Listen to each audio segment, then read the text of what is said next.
Okay, so now you are ready to create your Rya knots. So Rya knots, I'm just going to show you quick, are the knots at the bottom of your piece with the fringe hanging down. Now, before you start, you have to figure out about how long do I want my fringe to be.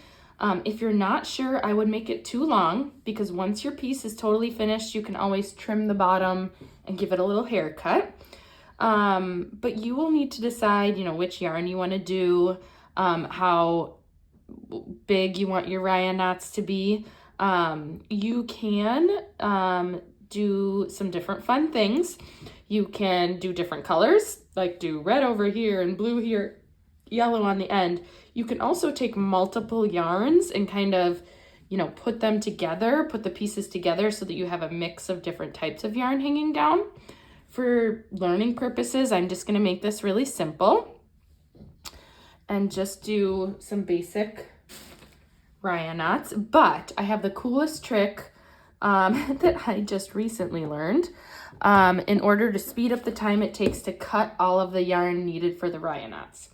So what you do is get a book, and you want the book to be about the length of what you want the Rya knots to, or what you want the fringe to be. So if I want my fringe to be this long, I could use the book this way. If I want my fringe to only be this long, I'm gonna make my fringe too long so that I can cut it at the end to exactly how I want it.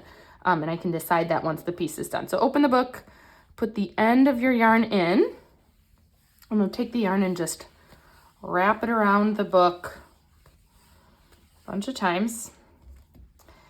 And then all you have to do is come in and cut this yarn, and you will have a bunch of pieces of yarn that are all the same length for the Rya knots.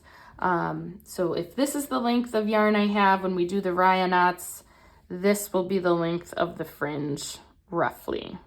And you're gonna need enough, obviously, to do your whole piece, so you can do that a couple times. And it's a really easy way to quickly cut a bunch of yarn that's all the same length.